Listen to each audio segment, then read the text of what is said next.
Good morning to all of you. दोस्तों, आज हम लोग वायुमंडल के एक काफ़ी इम्पोर्टेंट चैप्टर जेट स्ट्रीम इसके बारे में हम लोग डिस्कशन करने जा रहे हैं। तो इस भाग में हम लोग देखेंगे कि जेट स्ट्रीम होता क्या है, इसका जो विशेषता होते हैं वो क्या होती हैं, इसका जो कितने प्रकार के होते हैं जेट स्ट्रीम, और इसका प्रभाव के बारे में देखेंगे कि वायुमंडल पे या मौसमी गतिविधियों पर क्या क्या इसका प्रभाव पड़ रहा है। ठीक है, तो सबसे पहले हम लोग देखते हैं कि जेट स्ट्रीम है क्या चीज़। ठीक है, तो दोस्तों अभी तक जो हम लोग पढ़ते आए हैं कि वायु परिसंचरण के बारे में, वो लगभग धरातल के समीप वाले ही वायु संचरण के बारे में हम लोग डिस्कशन किए थे। ठीक है, चाहे पछुआ पवन हो, व्यापारिक पवन हो, सनातनी पवन या स्थानीय पवन के बारे में। ठीक है, तो धरातल के समीप चलने वाली ये पवन थी। अब जो ये संचरण है जेट स्ट्रीम, ये ऊपरी वायुमंडल पर अर्थात क्षोभमंडल के लगभग ऊपरी भाग पे ये इसका संचरण होता है। ठीक है, तो ये जेट स्ट्रीम है वायुमंडल या क्षोभमंडल के सबसे ऊपरी सीमा पर चलने वाली एक धारा है, काफ़ी तीव्र गति से चलने वाली धारा है, जो पश्चिम सामान्यतः पश्चिम से पूरब दिशा में चला करती है। ठीक है, और इसका विस्तार होता है वो दोनों गोलार्धों में ही होता है। ठीक है, हालांकि उत्तरी गोलार्ध में थोड़ा अच्छे विकसित ढंग से चल रही है। ठीक है, क्योंकि वहाँ पे थोड़ा तापमान का प्रवणता होता है, इस वजह से वहाँ पे अच्छे ढंग से विकसित हुई है। ठीक है, तो इसका जो जेट स्ट्रीम का खोज किया गया, तो उस समय द्वितीय विश्व युद्ध के समय जो अमेरिकी बम वर्षक विमान थे, इसी के द्वारा किया गया, क्योंकि जो इसके संचालन में कभी बम वर्षक विमान काफ़ी तीव्र गति से चल रहे थे, कभी धीमी गति हो जा रही थी वहाँ पे जाके। तो जब छानबीन से पता लगाया गया तो पता चला कि एक वहाँ पे जेट स्ट्रीम या एक तीव्र गति से चलने वाली पवन संचरण है, जिसका नाम जेट स्ट्रीम दिया गया। इसी की वजह से जब उसके दिशा में यदि बम वर्षक विमान को चला रहे थे तो स्पीड ज़्यादा बढ़ जा रही थी और उसकी विपरीत दिशा में चलने पर कम हो जा रही थी। ठीक है, तो वहीं से इसका खोज हुआ। ये इम्पॉर्टेंट भी क्वेश्चन ये आया हुआ है। एक बार पूछा गया था कि जेट स्ट्रीम का खोज किस समय हुआ है या किसके द्वारा किया गया, तो उसमें दिया हुआ था अमेरिकी सेना के द्वारा दिया गया था। ठीक है, ऑप्शन में अमेरिकी सेना दिया था। ठीक है, तो इसको ध्यान में रखिएगा। और इसको एक नाम दिया CG रास्बी। ठीक है, ये स्वीडन के एक विद्वान थे, इन्होंने ही इसको जेट स्ट्रीम नाम दिया। ठीक है, तो इसको भी ध्यान में रखिएगा।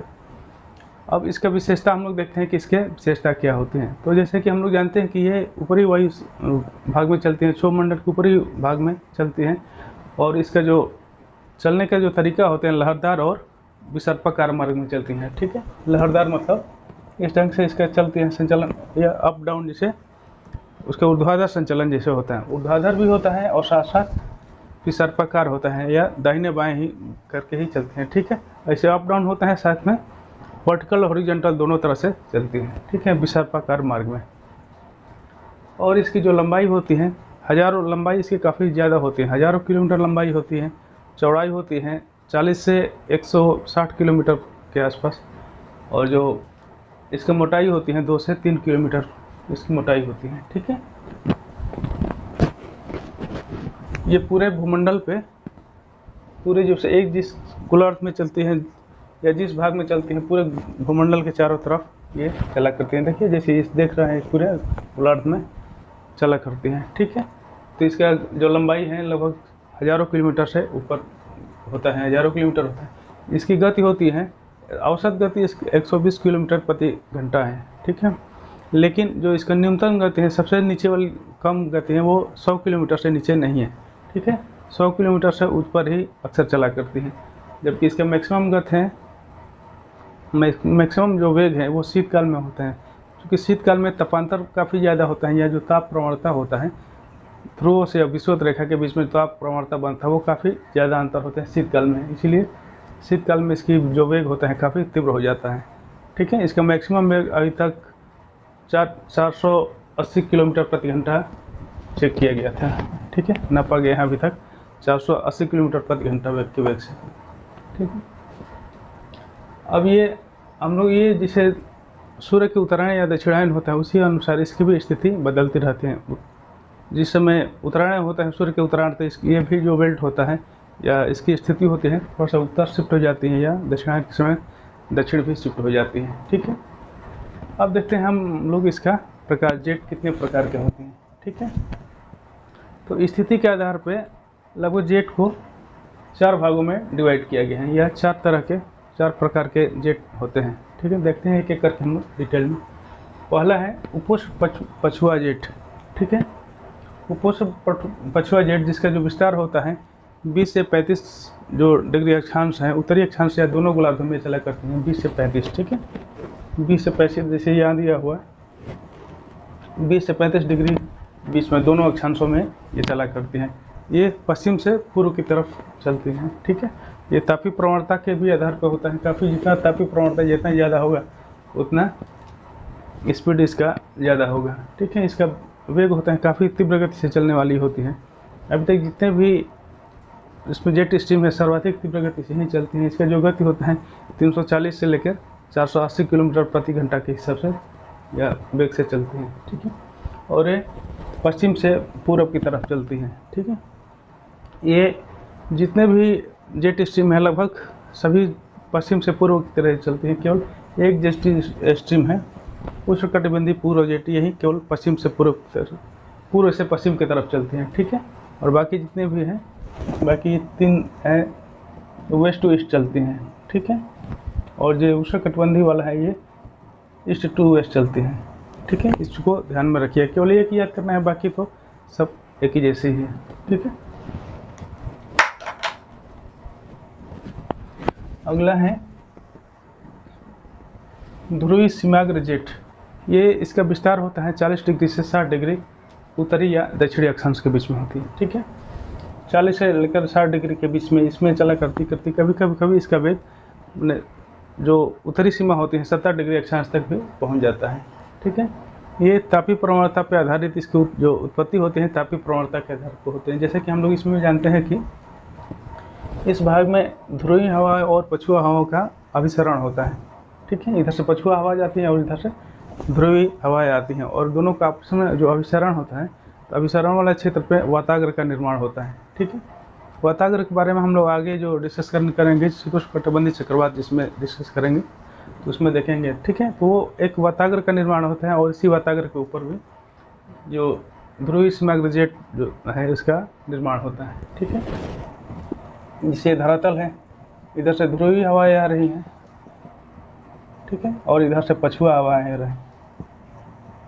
ठीक है, दोनों का जहाँ पर सम्मिलन होता है यहाँ पे इस भाग में वाताग्र का निर्माण हो जाता है। ठीक है, और इसी वाताग्र का जितना ज़्यादा वाताग्र तीव्र होगा या तापमान में अंतर होगा उतना तेज वाताग्र का निर्माण होगा, उतना ज़्यादा ये ध्रुवीय सीमाग्र जो जेट है इसका स्थिति होगा या इसका जो वेग होगा। ठीक है, इसकी ऊंचाई लगभग 3 से 4 किलोमीटर से ऊपर ही होती है। ठीक है, यहाँ पे जो चलती है तो 4 किलोमीटर से ऊपर ही ये चला करती हैं या इसका संचालन होता है।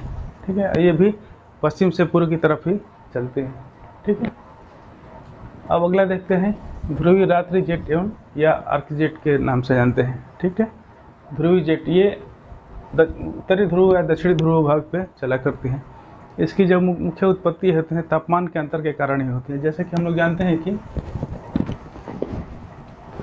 ये उपध्रुवीय निम्न अक्षांश से वहाँ से जो चलने वाली हवाएं उठती हैं और जाके ध्रुवीय भाग पर गिरती हैं। ठीक है, जैसे हम लोग पूरे जानते हैं ये चीज़ें, यहाँ से जो विषुवत रेखा से अगर उड़ती है हवा आके या हाई प्रेशर जो उपोष्ण हाई उच्च दाब का जो केंद्र होता है वहाँ पर गिरती है। फिर जो यहाँ से जो हवाएं उठती है तो एक ध्रुव पर गिरती हैं और दूसरा इधर चली आती है। ठीक है, तो इस हवाओं के अवतलन के द्वारा ही इसका निर्माण हुआ है। ठीक है, हवाओं का जो अवतलन होता है यहाँ पे उत्तरी ध्रुव पर, तो जब उतरने से यहाँ पे जो हाई प्रेशर का बेल्ट निर्धारित हो जाता है, हाई प्रेशर का बेल्ट बन जाता है, जबकि ऊपरी भाग में यहाँ पे लो प्रेशर हो जाता है। ठीक है, और इसी जो तपांतर होते हैं इसी तपांतर की वजह से यहाँ पे जो जेट स्ट्रीम का इसे संचालन होने लगता है। ठीक है, जेट स्ट्रीम बन जाते हैं। चूँकि ये ध्रुवीय रात्रि जेट नाम दिया गया है, इसी आधार पर नाम दिया गया है कि ये शीतकाल में जाड़े के सीजन में ज़्यादातर तीव्र हो जाते हैं, क्योंकि तपांतर जाड़े के सीजन में काफ़ी ज़्यादा हो जाता है। तो तपांतर ज़्यादा होने के कारण से और ये जो हवाएं हैं नीचे उतरती हैं तो हाई प्रेशर यहाँ पर बना देते हैं और ये भाग होता है लो प्रेशर का बेल्ट बन जाता है, और इसी भाग में जेट जो पवन है जेट धाराएं वो चला करती हैं। ठीक है, इसका भी जो पश्चिम से पूर्व की तरफ ही, ठीक है, पश्चिम की तरफ पूर्व की तरफ ही जो भी गतिशील होती है, ठीक है। ये समताप मंडल में होती है, इसका जो ऊंचाई होता है 8 किलोमीटर से ऊपर होता है, ठीक है, 8 किलोमीटर से ऊपर ही होता है लगभग। क्षोभ मंडल के ऊपरी भाग या समताप मंडल के निचले भाग में ये चलती हैं, ठीक है। ध्रुवीय रात्रि जेट या आर्कटिक जेट के नाम से ही जानते हैं। ये इसका 70 डिग्री मैक्सिमम जो नीचे आती है 70 डिग्री से ऊपर ही अक्षांश तक ही चला करती है, ठीक है। जो इसका विस्तार होता है कभी कभी 70 डिग्री अक्षांश तक ही से लेकर के ध्रुव तक होता है, ठीक है। तो ये रहा ध्रुवीय रात्रि जेट। अब अगला देखते हैं उष्णकटिबंधीय पूर्वी जेट। ये जो उष्णकटिबंधीय पूर्वी जेट हैं ये अस्थायी जेट स्ट्रीम है, ठीक है। अस्थायी कनेक्शन दोनों की ये पूरे सालों पर नहीं रहती हैं। इसका जो उत्पत्ति होती है मुख्य रूप से ग्रीष्म काल में होती है, वो भी तिब्बत के पठार पे इसका स्थानीय है। जैसे तिब्बत के पठार पे वहाँ पे ग्रीष्म के ऋतु में काफ़ी गर्म हो जाता है, गर्म होने के कारण से वहाँ हवाएं काफ़ी ऊपर उठने लगती हैं। यहाँ से हवाएं ऊपर उठने लगती हैं, ऊपर उठने के बाद से ट्रोपोपास के पास जाने के बाद से वहाँ से विषुवत रेखा के उत्तर दिशा दक्षिण दिशा में मुड़ जाती हैं, ठीक है। मुड़ करके और धीरे धीरे विषुवत रेखा के पास जो अफ्रीका वाला भाग है वहाँ पे उतरती हैं और व्यापारिक हवाओं के साथ मिलकर और ये मानसून की उत्पत्ति में भी सहायक होती हैं, ठीक है। तो ये जा करके मानसून जो व्यापारिक हवाएं हैं वहाँ पे मिल जाती हैं, मिलने के साथ साथ दक्षिणी पश्चिमी मानसून के रूप में भारत में प्रवेश करती हैं, ठीक है। और इसके द्वारा ही मानसून की उत्पत्ति होती है या मानसून की उत्पत्ति में सहायक होता है, ठीक है। ये उष्णकटिबंधीय पूर्वी जेट के नाम से जानते हैं, ठीक है। ये जिसे भारत और अफ्रीका के ऊपर इसका निर्माण होता है। उसके बाद से जैसे कि अभी हम लोग डिस्कस किए कि मानसून की उत्पत्ति में सहायक होती है। और ये जो दक्षिणी पश्चिमी हवाएं हैं या दक्षिणी पश्चिमी जो मानसून है उसमें ये सम्मिलित हो जाती हैं, जिसके कारण और वर्षा की मात्रा काफ़ी ज़्यादा बढ़ जाता है, ठीक है। इतना ज़्यादा वर्षा होने लगता है कि इसी को मानसून प्रस्फोट के नाम से भी जानते हैं। काफ़ी ज़्यादा मात्रा में वर्षा होने लगता है, ठीक है।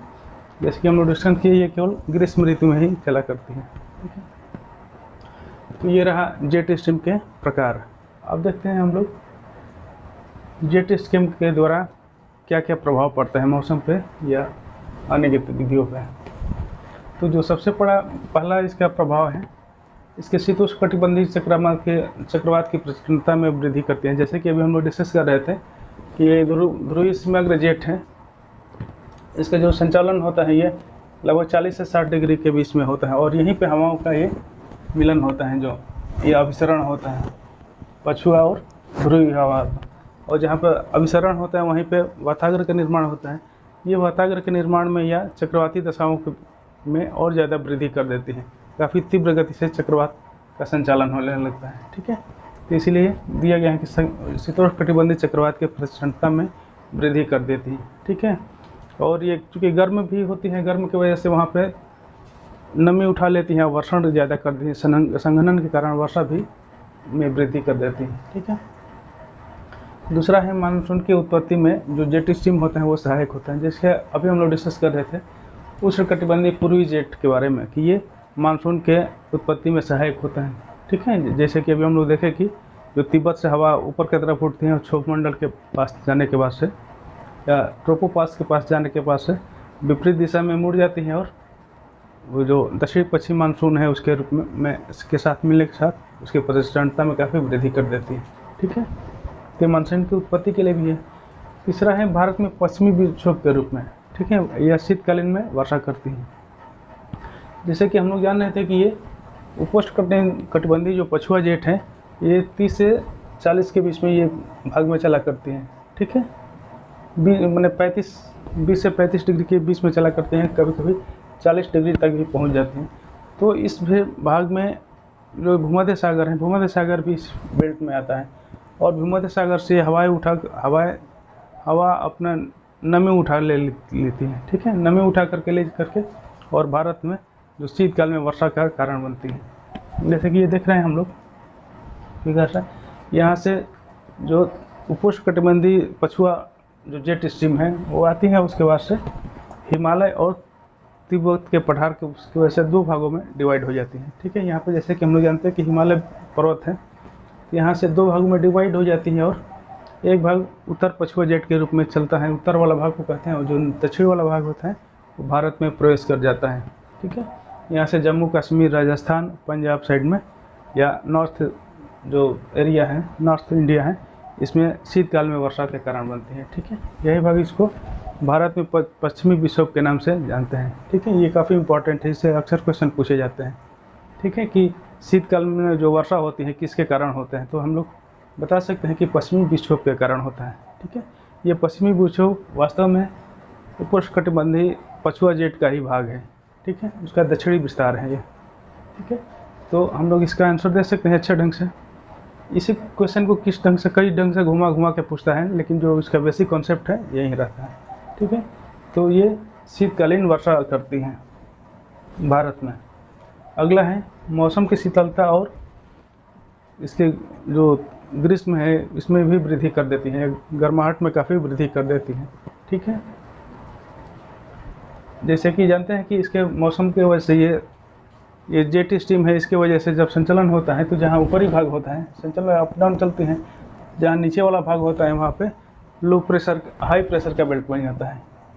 हाई प्रेशर मतलब कि यहाँ प्रति चक्रवाती दशा हो जाती है। ठीक है, और जहाँ पे ये इसका उत्थान होता है या अपसरण होता है, अपसरण होते हैं, यहाँ पे लो प्रेशर का बेल्ट बन जाता है। लो प्रेशर मतलब यहाँ पे चक्रवात की दशा हो जाती है। ठीक है, तो चक्रवाती दशा और प्रति चक्रवाती दशा के कारण भी इसका मौसम प्रभावित होता है। ठीक है, और इसी वजह से बाढ़ सूखा भी आता है। जो हाई प्रेशर के जहाँ बेल्ट बनेगा, प्रति चक्रवाती दशा हो जाएगी, वहाँ पे शुष्कपन ज़्यादा आएगा। ठीक है, वर्षा नहीं होगी, मौसम साफ होता है वहाँ पे, जबकि लो प्रेशर के बेल्ट में वहाँ वर्षण ज़्यादा हो जाता है। ठीक है, तो इस कारण भी जहाँ पे वर्षा ज़्यादा होता है वो बाढ़ आ जाता है, और जहाँ पे प्रति चक्रवाती दशा होते हैं वहाँ पे सूखा की स्थिति भी आ जाती है। ठीक है, अगला है प्रदूषकों को समताप मंडल में स्थानांतरण करते हैं। जैसे कि हम लोग इस भाग में डिस्कस किए थे ध्रुवीय रात्रि जेट के बारे में, तो ये 8 किलोमीटर की ऊंचाई पर होती है, और ये वहाँ पे क्षोभ मंडल है, या क्षोभ मंडल का जो ऊपरी भाग है क्षोभ सीमा ट्रोपोपास, इसके ऊपर भी या नीचे चला करते हैं, दोनों तरफ। ठीक है, और इसमें हलचल के कारण जितने भी क्षोभ मंडल के प्रदूषक हैं या कभी नमी भी ले जा करके समताप मंडल में छोड़ देती हैं। ठीक है, छोड़ने का कारण वहाँ पे जो समताप मंडल में है, विशेष रूप से ओजोन गैस को जो प्रभावित करने वाला गैस है क्लोरोफ्लोरोकार्बन या CFC। ठीक है, CFC नाम से जानते हैं, क्लोरोफ्लोरोकार्बन नाम से, तो उसको भी ले जा करके ओजोन मंडल में पहुंचा देती हैं, जिससे ओजोन का क्षरण होने शुरू हो जाता है। ठीक है, तो इसके कारण प्रदूषकों का भी समताप मंडल में स्थानांतरण कर देती हैं। दूसरा, जब नमी भी स्थानांतरण करती हैं, तो जैसे कि हम लोग जानते हैं कि समताप मंडल में बिल्कुल ही साफ होता है, उसमें कोई वायु का विशेष ज़्यादा संचलन नहीं होता है और नहीं नमी होती है, इसलिए बादल का निर्माण भी नहीं होता है। लेकिन कभी कभी इन्हीं प्रदूषकों या आर्द्रता पहुंचा देने के कारण, जेट स्ट्रीम के आर्द्रता पहुंचा देने के कारण से कभी कभी उसमें बादल का भी निर्माण हो जाता है। ठीक है, तो इसलिए इसमें है कि समताप मंडल में बादल का भी निर्माण हो जाता है। अगला है वायुयानों का मार्ग निर्धारण करता है। ठीक है, जैसा कि अभी हम लोग डिस्कशन कर रहे थे कि इसका जो वेग होता है काफ़ी तीव्र होता है और एक निश्चित दिशा में ही चला करती है, तो इसके वजह से भी जो वायुयान के जो इंटरनेशनल फ्लाइट है, विशेष जो समताप मंडल में चला करती है, उसके लिए काफ़ी मार्ग निर्धारण करता है। ठीक है, इससे पता चल जाता है कि किस दिशा में जाना है या किसके वेग के साथ मैंने चलना है। ठीक है, जिसको उसके वेग के उसी दिशा में चलेगा तो वायुयान भी स्पीड में चलेगी, और उसके विपरीत दिशा में चलेगा तो फिर धीमा हो जाएगी, इसलिए उसका अपना मार्ग बदल लेता है। ठीक है, तो उसके अनुसार ही वायुयान का जो चलन होता है। ठीक है, तो ये रहा जेट स्ट्रीम और इसके संबंधित प्रकार और विशेषताओं के बारे में हम डिस्कशन किए।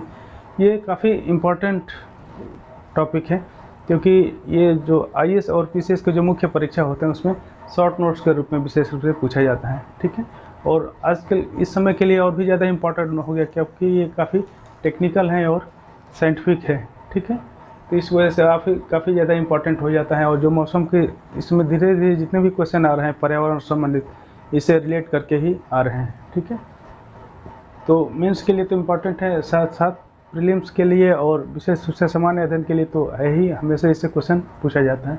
ठीक है, अक्सर क्वेश्चन इसके प्रकार के बारे में पूछा जाता है, और मौसमी दशाओं के लिए विशेष रूप से मानसून के लिए और पश्चिमी जो विक्षोभ है, इन दोनों के लिए अक्सर क्वेश्चन पूछा जाता है कि किसके कारण से होता है। ठीक है, तो इसके लिए हम लोग याद उन्हें इसको अच्छे ढंग से हम लोग याद कर लेंगे। तो उम्मीद है कि सब कुछ अच्छे से समझ में आ गया होगा। यदि कहीं कन्फ्यूजन होगा तो कमेंट बॉक्स में दीजिएगा, इसका निर्धारण कर समाधान करने का प्रयास करेंगे। ठीक है, तो आज के लिए यहीं तक, फिर अगले चरण में देखते हैं कोई इम्पोर्टेंट टॉपिक होगा तो। ठीक है, धन्यवाद।